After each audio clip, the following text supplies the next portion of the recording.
मैत्रिणींनो, हा boat neck blouse कशा प्रकारे शिवायचा हा मी तुम्हाला पूर्ण व्हिडिओ दाखवणार आहे। तर मी हा पूर्ण बोटनेक ब्लाऊज कशा प्रकारे शिवलेला आहे ते आज मी तुम्हाला डिटेलमध्ये दाखवणार आहे। याचा आरमोल कशा प्रकारे शिवलं, बाहीला जो आपला प्रिंट आहे ही प्रिंट कशी मध्यभागी घेतली आणि बाहीला जॉईंट लावलेले आहेत बघा। जॉईंट पण अजिबात दिसत नाहीयेत कारण हे पूर्ण आरमोलच्या आतमध्ये गेलेले आहेत आणि फिटिंगच्या आतमध्ये गेलेत। तर ते कशा प्रकारे आपल्याला शिवायचं आहे हे पण तुम्हाला मी डिटेलमध्ये दाखवणार आहे। बाही आणि गळ्याची कटिंग शिलाई कशा प्रकारे करायची ही पूर्ण आज मी तुम्हाला दाखवणार आहे। चला तर मग आता आपण पाहूयात बोटनेक ब्लाऊजची शिलाई। अस्तर आणि ब्लाऊज दोन्ही मी जोडून घेतलेला आहे बघा आणि जी प्रिंट आहे पाठीला ती प्रिंट बरोबर मध्यभागी घेतलेली आहे। आता काय करूयात, आपण पाठीला टक्स टाकून घेऊयात। तर पाठीला टक्स कसे टाकायचे, तर शोल्डरचा मध्ये घेऊन पाठीला टक्स टाकून घ्यायचे। आता हे बोटनेक असल्यामुळे पाठीला टक्स थोडे मोठे येणार। नेक डीप जर असेल तर तेव्हा आपलं काय होते, पाठीचे टक्स थोडे कमी येतात। तर इथं मी 5 इंचाचे टक्स टाकून घेणार आहे। आता दोन्ही साईडची मार्किंग करून घेते आणि मग टक्स टाकून घेते।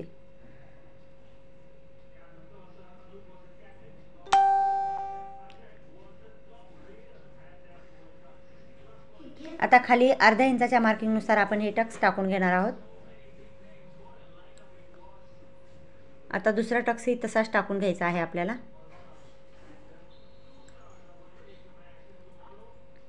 आता इथे आपल्याला पाठीला पट्टी जोडून घ्यायची आहे। तर 2 इंचाची मी पट्टी कट करून घेतलेली आहे आणि ती एक साईड शिवून घेतलेली आहे। आता आपल्याला काय करायचे, ती पट्टी जोडून घ्यायची आहे। आता इथे जोडते वेळेस काय करायचं, पट्टी थोडीशी दुमडून घ्यायची म्हणजे आपला जो पाठीमागचा भाग आहे तो उचलणार नाही। आणि यावरती एक दाबटीप टाकून घ्यायची।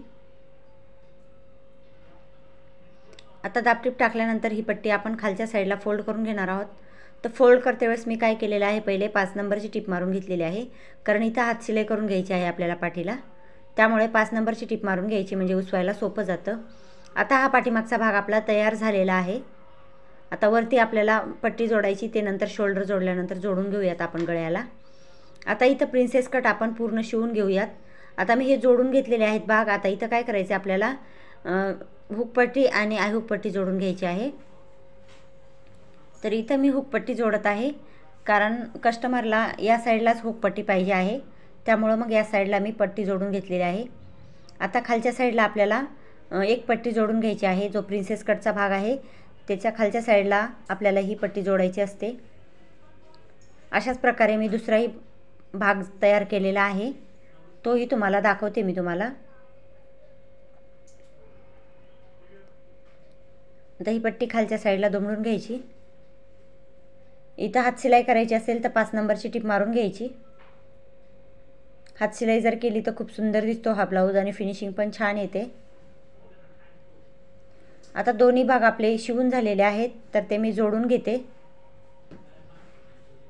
आणि गळ्याची मार्किंग करून बघते व्यवस्थित आहे का दोन्ही भाग।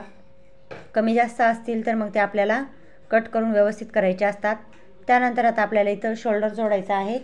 तर शोल्डर सर्वप्रथम आपण काय करूयात, सरळ भागावर जोडून घेऊयात।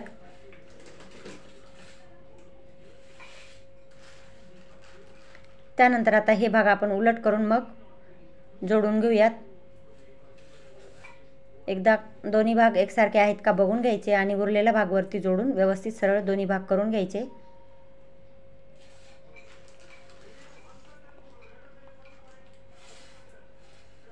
आता इथं गळ्याला पट्ट्या जोडून घ्यायच्या आहेत मला। तर इथं सरळ पट्टी कापड उरलेलं नाही आहे म्हणून मी सरळ पट्टी करून मी ही गळ्याला जोडून घेते। अशा प्रकारे हा पूर्ण फिनिशिंग सोबत गळा जोडून झालेला आहे। आता राहिली आपली बाही जोडायची। तर बाही कशी जोडायची बघा, बरोबर प्रिंट मध्यभागी घ्यायची आणि पूर्ण अस्तरला बाही जोडून घ्यायची आणि साईडला जे आहेत ते थोडेसे मी जोड लावून घेतलेले आहेत। तर ते जोड मी तुम्हाला दाखवते कशा प्रकारे लावलेत ते बघा। दोन्ही साईडला थोडे थोडे जसे लागतात तसे मी जोड लावलेले आहेत आणि आता इथं बाहीचा मध्य काढून घ्यायचा आहे मला।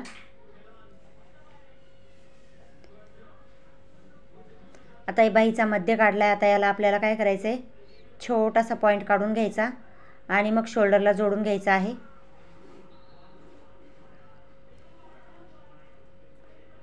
आता इथं काय करायचं, शोल्डर ठेवायचं आणि शोल्डरच्या मध्यभागी आपल्याला ही बाही ठेवून, बाहीचा मध्य ठेवून जोडून घ्यायचं.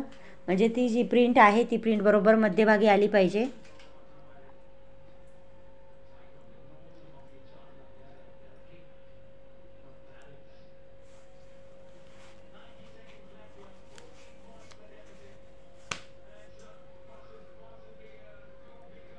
आता इथं बरोबर दोन्ही भाग आपण एकसारखे करून घेतलेले आहेत.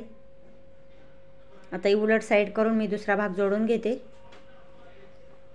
आणि तुम्हाला दाखवते बरोबर प्रिंट कशी मध्यभागी आलेली आहे ते शोल्डरवरती.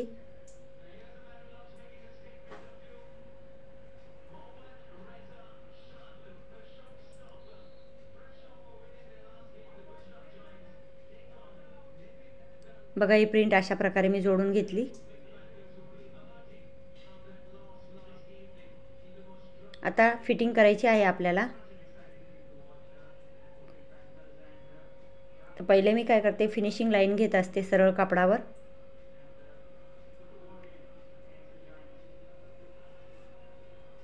आता हे उरलेलं कापड थोडं थोडं उरलंय ते कापड कट करून घ्यायचं आणि मग हा भाग उलट करून घ्यायचा आणि मग फिटिंग करायची. आता हे दुसरा भाग पण तशाच प्रकारे जोडून घ्यायचा.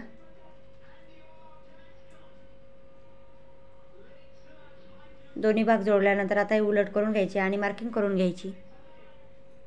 ते इथं 5.5 आर्महोल दंडघेर पाहिजे.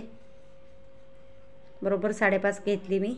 खालच्या साईडला 36 साईज आहे म्हणून 9 इंचावर मार्किंग करायची. त्यानंतर कंबर आपली 8.5ची आहे म्हणजे 34 इंचाची आहे म्हणून 8.5वर मार्किंग करून घ्यायची आणि ही फिटिंग करून ब्लाऊज तयार झालेला आहे आपला.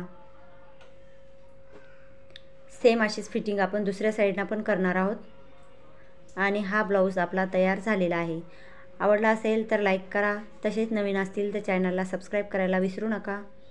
असेच नवनवीन व्हिडिओ तुम्हाला पाहायला मिळतील. धन्यवाद.